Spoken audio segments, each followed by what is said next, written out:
られないでも諦めない牙と拳握りしめてこの運命と明日の記憶いつ砕いて守るよ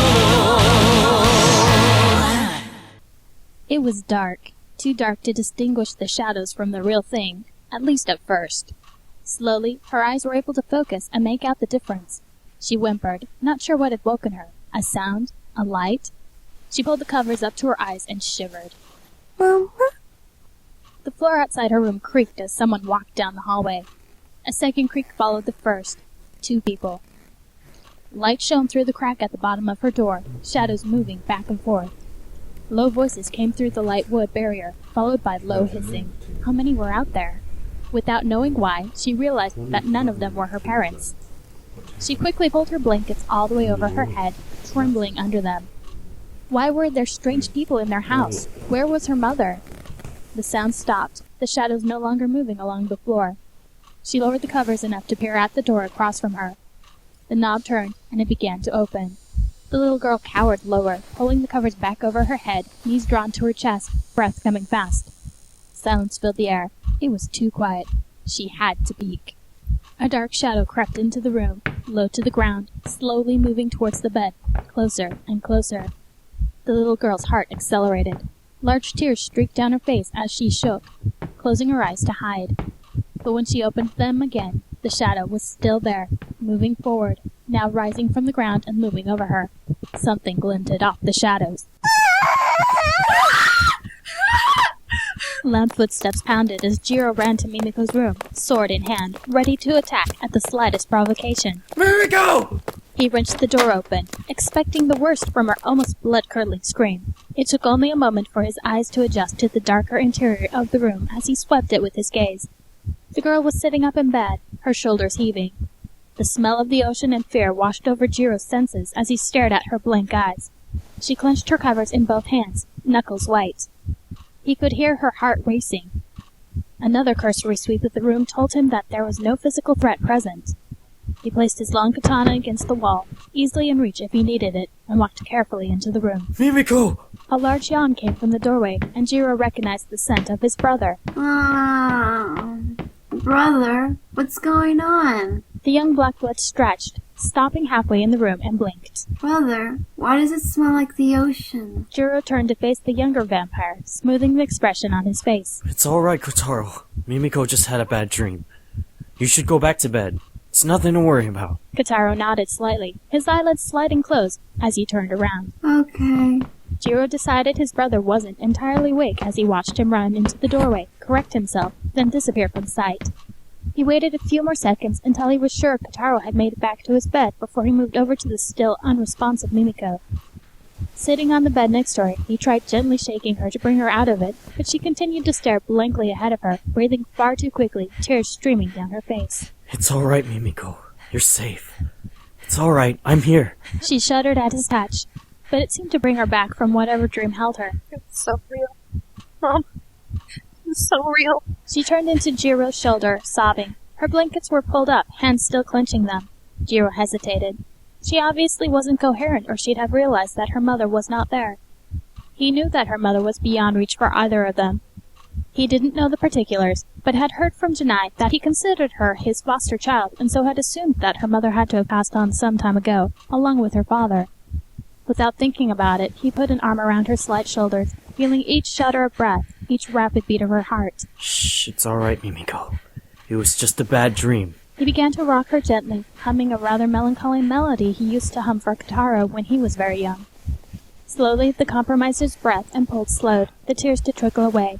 Her grip on the blankets loosened as her head lolled against his chest. He looked down at her tenderly, gently moving her to lie back against her pillows. Her dark lashes brushed her cheeks, still slightly wet with tears. He pulled the blankets up around her, tucking her in, and bent down to kiss her forehead lightly. Sleep well, Mimiko. As long as I'm here, I'll make sure nothing bothers you. She groaned in her sleep, shifting to lay more on her side, slightly curled around him. He moved an errant strand of hair from her face. She was so fragile, so very fragile. In the distance, the clock struck the hour, 3 ringing gongs. Jiro sighed.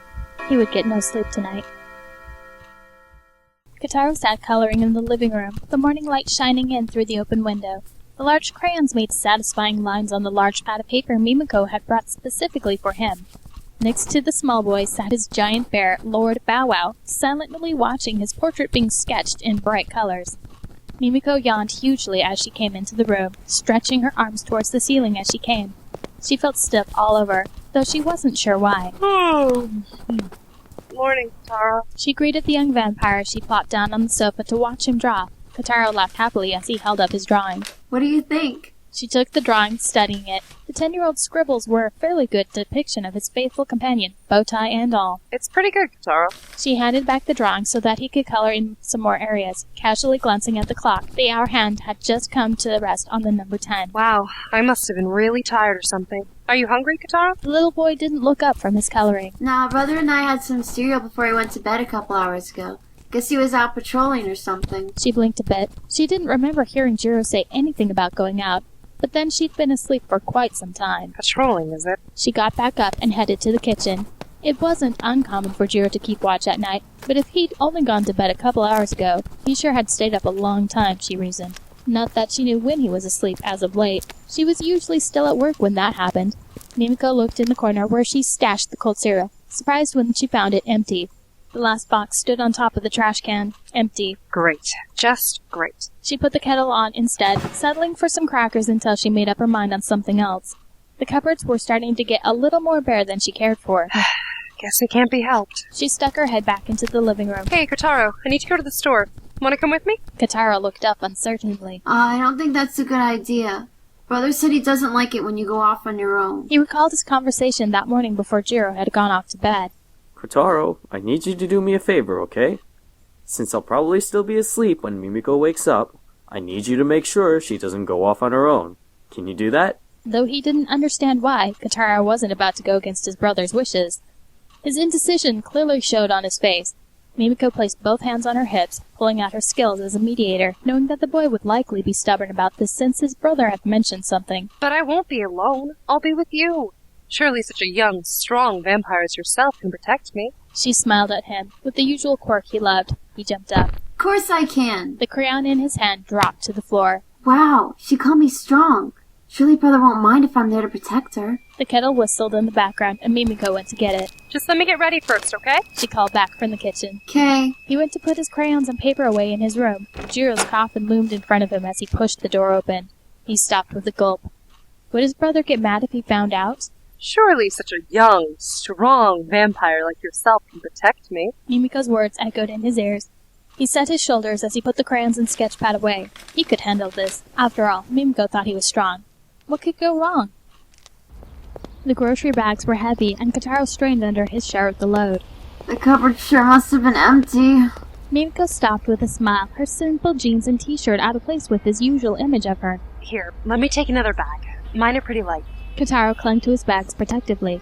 If he surrendered even one of them, he couldn't call himself strong. And if he couldn't call himself strong, how could he protect her? No thanks. I'm okay. Mimiko rumpled his hair with the hand she'd freed to take the extra bag. All right. You really are quite strong carrying all those bags. Kotaro smiled proudly, beaming up at her as they started walking again. It probably would have been faster to take a cab, the older girl thought, as she watched him valiantly hoisting his bags high up for a better balance. But walking was definitely nice on such a bright day. She was very glad that the sun did not affect Kotaro the same way it did Jiro, or the whole outing would have been ruined. The two smiled and laughed over little things as they walked. Thankfully, it wasn't too far of a walk back to the apartment. All the same, with the extra load the groceries presented, it was taking longer than Mimiko had expected. They'd been gone for 2 hours already, and she wondered if Jiro had woken up by now, or if he was still safely asleep. The compromiser stopped abruptly, Kotaro running into her. Someone was blocking their path. Ouch! One of the many items in the bags jabbed into him. He looked around the girl's waist to see what was going on. Mimi, what's wrong? He looked ahead of them to see a male vampire standing in front of them, blocking their path. Mimiko's face set into determined lines. Excuse me, but could you please move so we can pass? The vampire smiled, his face flashing in the light, dark hair hanging over his eyes. Don't be like that. He took a step forward. Mimiko held her ground. Please step aside. We'd like to pass. What's the hurry? He pulled his hands up from his pockets and moved a bit closer, ambling slowly. It's a nice day. Kotaro tried to not hide himself behind Mimiko's legs, shaking slightly as he stepped in front of her. Mimi asked you to move. The vampire looked down at him with a slight sneer. What you gonna do? Small fry? Shoot a spit wad at me? The younger vampire grit his teeth, fists clenched around the shopping bag's handles.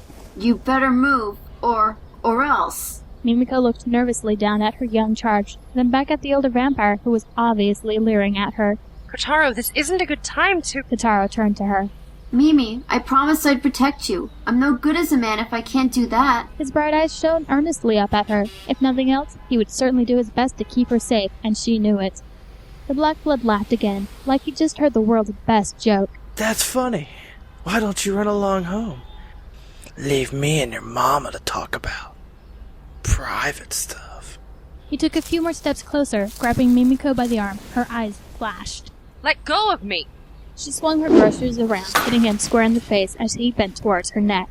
Almost immediately, Kotaro was doing the same thing. Let go of Mimi! The compromiser wrenched her arm free from her assailant, jabbing her right knee up into his groin with all her strength. Just for good measure, she swung her groceries towards him, one more time, with a satisfying whack. Run, Kotaro! She turned to go, slipping past the downed man with a lurch, adrenaline running through her veins. Her young charge skirted the growling vampire as he followed her advice, falling right behind her, running for all he was worth. After several blocks, they finally slowed down. Mimiko's legs trembled, her breath coming hard. Looking behind her, however, she couldn't see any sign of the vampire who had accosted them. Kotaro stood next to her, panting. That was close. Mimi, are you okay? He looked up at the older woman, who was a little red in the face from the unexpected exercise. She seemed a bit wobbly on her feet. Maybe you should sit down. Maybe you're right. She looked around, finally settling for a set of stairs in front of an apartment building. Her knee throbbed. Kotaro remained standing. I sure hope that guy didn't ruin our groceries. Oh no, the eggs! She lifted one of her bags. A mass of fluid and shells filled the bottom. They were both suddenly cracking up, laughing so hard that tears were running down both of their faces. It took a good 10 minutes for them to regain control of themselves. I guess we need to go back for more eggs now. Mentioning the eggs almost set them both off into another fit of giggles. Mimiko took a deep breath and leaned back against the stairs, covering her eyes with one hand. What a day off.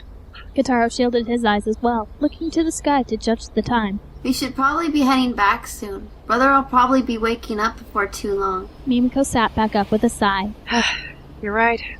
No time to go back to the market now. Kotaro's stomach rumbled, and he laughed nervously. I guess that means you'd probably like some lunch too, right? The young vampire turned slightly red as he looked down in embarrassment. Well, yeah. Then let's go home. He looked shyly back up at her. She set her feet firmly on the ground, gathering the bags in her hands. She made as though to stand, wincing as she put weight on the injured knee. She groaned and sat immediately back down. She clenched her teeth and her fists, eyes closed tightly for a moment. Just great. Kotaro watched her with wide eyes, not sure what to do. Are you okay, Mimi? No, not really. She tried to not snap, causing him to cower. Her already abused knee throbbed. She turned her face to the sky once more and closed her eyes. It had started out as such a nice day, but now she'd have traded it for almost any other. She was so engrossed in her thoughts that she did not hear the footsteps approaching. My. Kotaro Miyazuchi and Mimiko Katsuragi. Who'd have thought I'd run into you here? Mimiko looked up into the mocking eyes of Zelman Clock, the head of the coven, as well as one of the main vampire voices in the special zone. Zelman? What are you doing here? The red-haired vampire grinned at her. He bent at the waist to bring his face closer to hers, hands in his pockets. Oh, nothing out of the ordinary. Just a lazy little stroll to keep me occupied. Kotaro smiled shyly at the older vampire. Even though he knew his brother didn't like this old blood, he had found the vampire very informative and friendly. Hi, Zelman. Zelman ruffled the young blonde's hair, giving him an almost brotherly smile. I hope you're staying out of trouble. Judging by the state of your groceries, I might wonder. He looked pointedly at the bag of broken eggs. Just a small accident. We were about ready to be on our way. Right, Kotaro? The blonde-haired boy nodded firmly, picking up on her tone. Right. I assume the ability to stand without falling over is a necessity to being on your way? Or did I mistake your attempts at that just now? Mimiko's cheeks flamed, and she clenched her fists. That's none of your business. She reached for the railing and used it to stand, her anger sustaining her. Come on, Kotaro, we're leaving. Kotaro jumped up beside her, grabbing his bags. Mimi? He stopped at the expression on her face. He had a feeling Jiro wouldn't exactly be happy about any of this, but what could he do? Zelman eyed her wryly as she tried to prove him wrong. Red bloods were so amusing, and this one in particular. He leaned against the opposite railing, arms folded, content to see how far she could get. Mimiko's anger sustained her for about 3 steps before the pain broke through her concentration. But still trying to prove the older black blood wrong, she continued another step before her leg gave out under her, and she went down with a crack. She gasped, turning as white as a sheet, and bent over. Zelman's eyes widened, his mouth slightly open. Then he let out a low chuckle and pushed away from his side of the railing. Always so stubborn. Kotaro dropped his groceries and ran to Mimiko's side. Trying to be helpful, but not really knowing what he could do to help, he patted her back. Mimi, are you okay? He looked at her with big, worried eyes. She wasn't sure if she dared answer or not. The answer should have been obvious, but Kotaro stared at her with such large eyes that she had to say something for fear they'd pop out if she didn't. No, I'm not okay. Zelman lit a cigarette with a snap of his fingers, watching the girl and young vampire with amusement. Would she try to stand again, or would she admit defeat? One thing for sure, she was stubborn. Maybe that was part of the reason he liked her, for her spunk. Or was it because her mother and he had once been friends? He wasn't sure. What can I do? What can I do? Brother will be so mad. Kotaro fluttered, making worried noises as he tried to figure out what he could do to help, because patting her back obviously wasn't working. In the back of his mind, he could see his brother giving him evil looks, maybe even punishing him for letting her go out without him being there. It looked like she'd given up, Zelman decided as he took another drag of his cigarette, then flipped the butt to the ground. She was a red blood after all. He stepped forward. Let's go, Kotaro. Leave the groceries. They probably won't do anyone any good now. The young black blood looked up in confusion. Why? Mimi can't walk? He jumped up as a thought crossed his mind. You don't plan to leave her here, do you? Zelman didn't pause to answer as he took the remaining 2 steps to Mimiko's side and scooped her up into his arms. What do you think you're doing? Put me down! Zelman just chuckled as he shifted her to rest more comfortably in his arms, knees over one arm, back supported by the other. Let's go, Kotaro. Kotaro quickly got up and trotted to keep up with the long stride of the older vampire. His eyes remained wide, and he occasionally tripped as he tried to keep his eyes on Mimiko and Zelman. Put me down! She tried to struggle, but stopped as fire shot up her leg, causing her to gasp. Zelman smiled knowingly down at her. You might not want to try that again. Don't worry, I'm not going to eat you. I just have the strong suspicion that the Silver Blade would be less than happy if I didn't bring you back home in one piece. With that, he looked away, a slight frown creasing his face. What would Jiro do when he did bring Mimiko back? Probably fly off the handle, knowing him. He wondered if he'd have the chance to explain. Either way would be amusing. Why don't you just call a cab? Her thoughts ran similar to Zelman's. What would Jiro think of Zelman bringing her back, carrying her across the threshold like a bride? Just thinking about it made her blush. She was too young to be treated like that.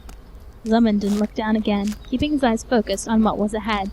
Because, compromiser, I'm not taking you home just yet. Kotaro stopped in shock. Mimiko could only drop her mouth in surprise, unable to say anything. Kotaro's lip quivered. But, brother... Zelman stopped, looking back, and let out an exasperated sigh. I'm not looking for a fight with your brother, Kotaro.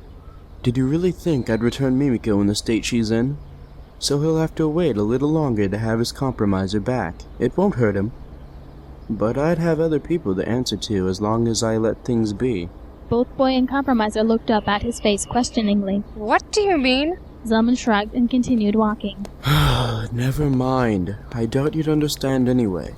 But just so that way there's no more questions about where I'm taking you, I'm sure you'd like to know how much damage you've inflicted upon yourself. The hospital? Zelman let out a hint of a grin once more so that his fangs showed. Where else? Mimiko gulped as his smile widened.